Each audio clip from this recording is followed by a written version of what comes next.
Hello friends, ई smarter everyday channel में आप सभी दोस्तों का बहुत बहुत स्वागत है।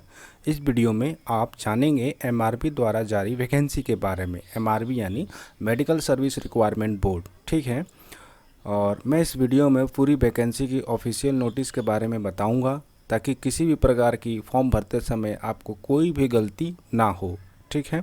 तो बने रहिए मेरे साथ ही साथ इस चैनल को सब्सक्राइब करना ना भूलें, ठीक है, डेली गवर्नमेंट अपडेट पाने के लिए। चलिए, नोटिफिकेशन पे ये आपके सामने शो हो रहा है, ठीक है। MRB medical science requirement board, ठीक है, जो कल ही की डेट में यानी 25/7/2020 को जारी की गई थी, ठीक है। यहाँ पे देख सकते हैं। और एप्लीकेशन ऑनलाइन एप्लीकेशन फॉर्म भरने की लास्ट डेट है 16/8/2020 तक आप फॉर्म भर दीजिए, ठीक है।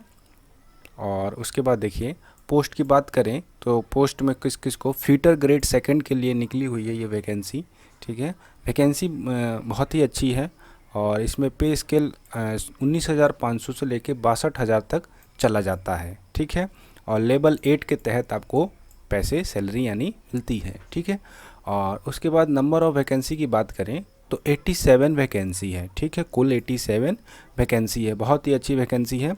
ये आप सामने देख रहे हैं, ये वैकेंसी डिटेल दे रखी है।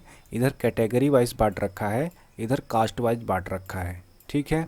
जी मतलब जनरल और वो डब्लू मतलब वुमेन, यानी कि जीटी जनरल टर्न के लिए 16 है और वुमेन के लिए 6 है। इसी प्रकार से बैकवर्ड क्लासेस के लिए 14 है और वुमेन में 6 है और बैकवर्ड क्लासेस मुस्लिम के लिए 2 है। इसी प्रकार से ये कैटेगरी वाइज बांट रखा है, ठीक है। अगर ये नहीं समझ में आ रहा है डीएपी क्या होता है, डीडब्ल्यू क्या होता है, तो देखिए यहाँ पर दे रखा है डीएपी, ठीक है, यानी कि डिफरेंशियल एबल पर्सन। इस प्रकार से इस सबको कैटेगरीज वाइज बांट रखा है। यहाँ पर अगर कोड आपको समझ में नहीं आ रहा तो आप नीचे स्क्रॉल करके देख सकते हैं। इसी प्रकार से कुल वैकेंसियों की संख्या हो जाती है 87, ठीक है। चलिए देखिए, इम्पोर्टेंट डेट यहाँ पर दे मेंशन किया गया है, यानी कि डेट ऑफ कब जारी किया गया था, 25/7/2020 को जारी किया गया था, ठीक है। और लास्ट डेट इसकी एप्लीकेशन की 16/8/2020 है, ठीक है। पे स्केल तो मैंने बारे बता ही दिया, बहुत ही अच्छा है पे स्केल, ठीक है। अब मैं रिजर्वेशन के बारे में बात करूँगा कि किन किन व्यक्तियों को कितना % रिजर्वेशन दिया जाता है, ठीक है। चलिए, यहाँ पर दे रखा है, देखिए ए में मेंशन किया गया है कि रिजर्वेशन जो भी इसमें पोस्ट दिया गया है कभी भी घटाया या बढ़ाया जा सकता है, यानी कि नंबर ऑफ जो भी पोस्ट दिए गए हैं कभी भी इनको घटाया या बढ़ाया जा सकता है, ठीक है।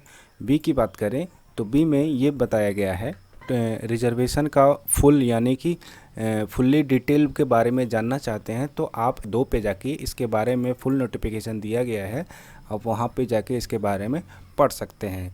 और सी में दिया गया है बैकवर्ड क्लासेस मुस्लिम के लिए 30% रिजर्वेशन रखा गया है, ठीक है।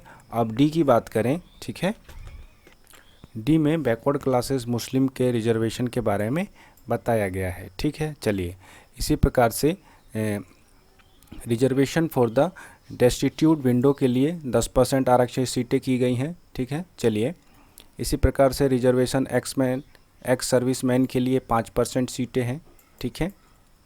और उसी प्रकार से देखिए डिफरेंटली एबल्ड पर्सन के लिए यहाँ पर मेंशन किया गया है, यहाँ पर आप देख सकते हैं, ठीक है। उसी प्रकार एज की बात करें, देखिए एज आपको 1/7/2020 तक 18 साल के हो जाने चाहिए, ठीक है। और 18 साल से लेके 58 साल के सभी व्यक्ति इस फॉर्म को भर सकते हैं और 58 के वही व्यक्ति फॉर्म भर सकते हैं जिनको जो SC SCA यानी और ST SCA SC MBC DNA BCA BC category के अंतर्गत आते हैं, ठीक है। चलिए, और यहाँ पर एज के उसके age of concession of ex serviceman के बारे में बताया गया है, ठीक है, यहाँ पे मेंशन है, ठीक है। और वहीं एजुकेशन क्वालिफ़िकेशन की बात करें तो आपका एजुकेशन 20/7/2020 तक कंप्लीट हो जाना चाहिए, ठीक है।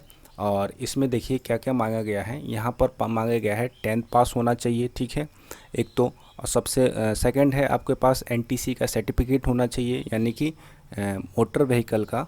और थर्ड बात करें तो NAC यानी कि नेशनल अप्रेंटिसशिप सर्टिफिकेट भी होना चाहिए आपके पास, ठीक है। चलिए, यहाँ पर यहाँ पर क्वालिफ़िकेशन की कंडीशन दी गई है, आप इसको पढ़ लीजिएगा, ठीक है। चलिए अब मैं बात करता हूँ सिलेक्शन प्रोसेस क्या है।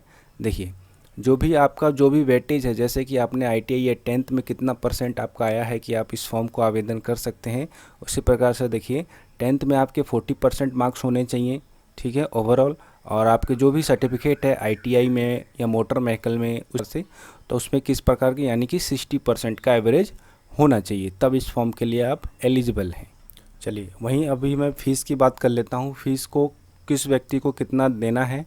देखिए जो SC SCA और DAP PH और DW के अंतर्गत आते हैं उनको 250 रुपये पेड करने हैं, और जो अदर कैटेगरी में आते हैं उनको 500 रुपये देना होगा। फ़ीस मोड ऑनलाइन आप दे सकते हैं, डेबिट कार्ड या इंटरनेट बैंकिंग के थ्रू।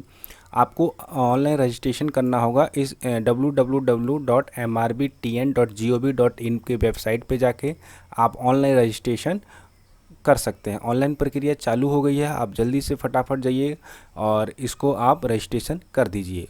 ऑल इंडिया के कोई भी इस फॉर्म को आवेदन कर सकता है, ठीक है। चलिए वहीं सिग्नेचर की बात करें तो आपको सिग्नेचर कितने KB में अपलोड करना है मैं बता देता हूं। देखिए फ़ोटो का आपका साइज़ 500 KB से ज़्यादा नहीं होना चाहिए, और वहीं सिग्नेचर की बात करें तो 200 KB से ज़्यादा नहीं होना चाहिए। अगर आप फ़ोटो और सिग्नेचर का साइज़ नहीं बना पा रहे हैं, कमेंट करके मैं उस पर एक वीडियो अलग से बना दूंगा कि कैसे साइज़ को मेंटेन किया जाता है, ठीक है। चलिए मैंने इस वीडियो में आपके लिए जो भी इम्पोर्टेंट जानकारी थी वो आपके साथ शेयर किया, ठीक है। बने रहिए मेरे साथ और इस चैनल को सब्सक्राइब करना ना भूलें। अभी के लिए इतना ही, मिलते हैं नेक्स्ट वीडियो में। जय हिंद।